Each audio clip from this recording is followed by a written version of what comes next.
అందరికీ నమస్తే అండి.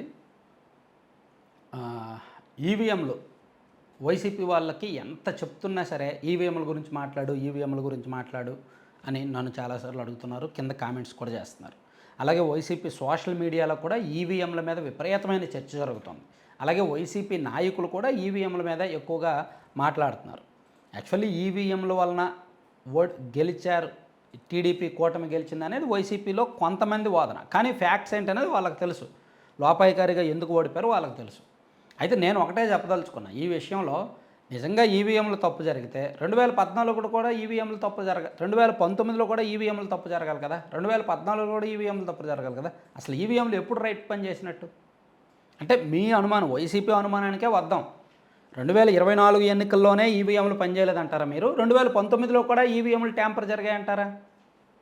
2024లో ఈవీఎంలు ట్యాంపర్ జరిగితే 2019లో కూడా ఈవీఎంలు ట్యాంపర్ జరిగినట్టేగా. సో కొన్ని లాజికల్ క్వశ్చన్లు మాట్లాడదాం. అదొకటి. అలాగే ఈవీఎంలు ట్యాంపర్ చేయగలిగితే బీజేపీ అనే పార్టీ ఊరుకుంటుందా? దేశంలోనే ఒక పెద్ద శక్తి ఉన్న పార్టీ, దేశంలో అన్ని వ్యవస్థలను గుప్పెట్లో పెట్టుకున్న పార్టీ, దేశంలో అన్ని కార్పొరేట్ శక్తులను గుప్పెట్లో పెట్టుకున్న పార్టీ, మరి ఈవీఎంలను బీజేపీ మేనేజ్ చేయదా, ట్యాంపర్ చేయదా? 240 దగ్గర వాళ్ళు ఎందుకు ఆగిపోతారు చెప్పండి? 280 మ్యాజిక్ ఫిగర్ వరకు ఈయన ఇచ్చుకుంటారు కదా. 400 సీట్లు టార్గెట్ పెట్టుకున్నారు. కనీసం 380 సాధిస్తామని గొప్పలు చెప్పుకున్నారు. వాళ్ళు ఎందుకు 240 వస్తాయి? అరే ఈవీఎంలు ట్యాంపర్ జరిగితే బీజేపీ కంటే ఇంకెవరైనా చేయగలరా ట్యాంపరింగు? బీజేపీ దగ్గర ఉన్న డబ్బు, బీజేపీ దగ్గర ఉన్న సాంకేతికత, బీజేపీ దగ్గర ఉన్న పవరు, బీజేపీ దగ్గర ఉన్న శక్తి, బీజేపీ దగ్గర ఉన్న కార్పొరేట్ శక్తులు ఎవరికైనా ఉన్నాయా ఈ దేశంలో? నిజంగా ఈవీఎంలు ట్యాంపర్ చేయగలిగితే బీజేపీ లోక్సభ స్థానాల్లో 240 దగ్గర ఆగదు, ఖచ్చితంగా 300 దాటిపోద్ది. ఆ పాయింట్ వదిలేశారు. ఏవో ఈవీఎంలు అని మాట్లాడతారు. సరే, ఇక్కడ నేను ఇంకో విషయం చాలా స్పష్టంగా చెప్తా. ఈవీఎంలు మోసం చేసింది అది ఇది అంటున్నారు కదా.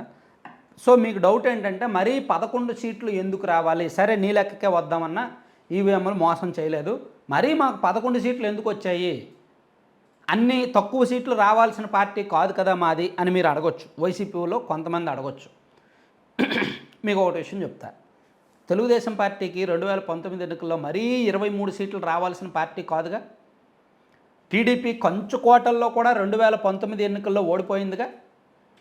దశాబ్దాల చరిత్ర ఉన్న పార్టీ 2019లో మరీ 23 ఎందుకు వచ్చింది చెప్పండి? సో మన రాష్ట్ర చరిత్రలో ఈ విషయం బాగా గుర్తుపెట్టుకోండి, మైండ్లో పెట్టుకోండి. ఆంధ్రప్రదేశ్ రాష్ట్ర చరిత్రలో 2019, 2024 ఎన్నికలు కేవలం జగన్ అనే పేరు చుట్టూనే జరిగాయి. 2019లో ఆంధ్రప్రదేశ్ రాష్ట్ర ప్రజలు జగన్ కావాలి అనుకున్నారు. 2024లో ఆంధ్రప్రదేశ్ రాష్ట్ర ప్రజలు జగన్ అనేవాడు వద్దు అనుకున్నారు. కావాలి అనుకున్నారు కాబట్టి అలా ఏకపక్షంగా గుద్దారు, ఓట్లేశారు. వద్దు అనుకున్నారు కాబట్టి ఇంకా ఏకపక్షంగా ఓట్లేశారు, గుద్దారు. ఇక్కడ ఇంకో తేడా కూడా చెప్తా. సాధారణంగా మనం ప్రతి ఒక్క మనిషికి కూడా మనకి ఇష్టం ఉంటుంది, కోపం ఉంటుంది, ద్వేషం ఉంటుంది, ప్రేమ ఉంటుంది, అన్నీ ఉంటాయి కదా. మన మైండ్లో అన్ని రకాల లక్షణాలు ఉంటాయి. కానీ మనం ఎదుటి వ్యక్తి మీద ఇష్టం ఉన్నప్పుడు ఇష్టం చూపించేదానికంటే ఎక్కువ ద్వేషం చూపిస్తాం. మనకి ఒక వ్యక్తి మీద ఇష్టం ఉంటుంది, మరో వ్యక్తి మీద ద్వేషం ఉంటుంది. సో మనం వీడి మీద ఇష్టం చూపించాకంటే అవతలోడి మీద ద్వేషం ఎక్కువ చూపిస్తాం.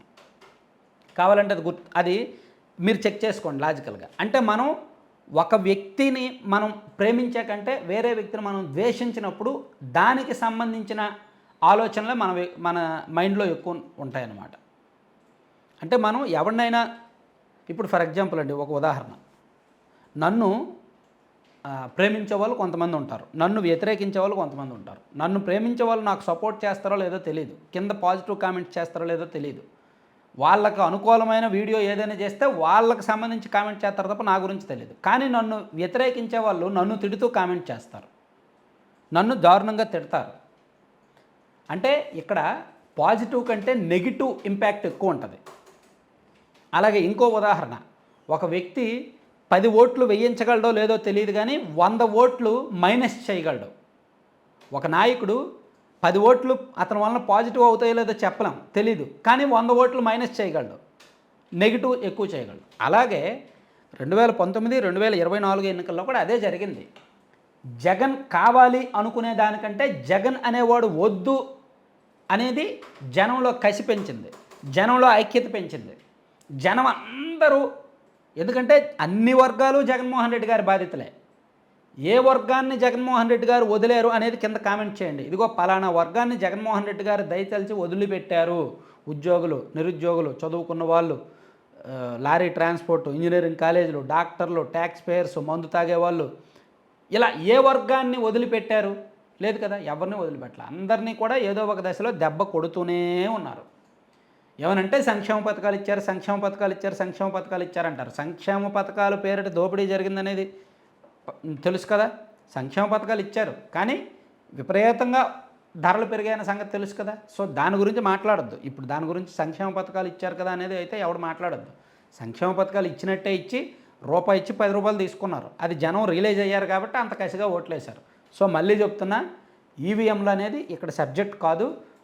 సో మన రాష్ట్ర చరిత్రలో 2019, 2024 రెండు ఎన్నికలు కూడా జగన్ అనే పర్సన్ బేస్ మీదే జరిగాయి.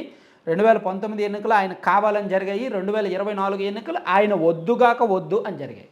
అందుకే ఇంత కసిగా ఓట్లేశారు. వైసీపీకి ఇన్ని సీట్లు వచ్చాయి. సో ఎందుకు వద్దు అనుకున్నారనేది మీరు జనాలను అడగాలి వెళ్ళి. సోషల్ మీడియాలో పడి ఆడవడమో, లేదంటే ఎదుటి వాళ్ళ మీద పడి ఆడవడమో కాదు. వీలైతే జనాలను వెళ్ళి అడగండి, జనంలోకి వెళ్ళండి. మేము అంత తప్పు చేశామని జనాల్ని దేహి అనండి. జనం చెప్తారు సమాధానం.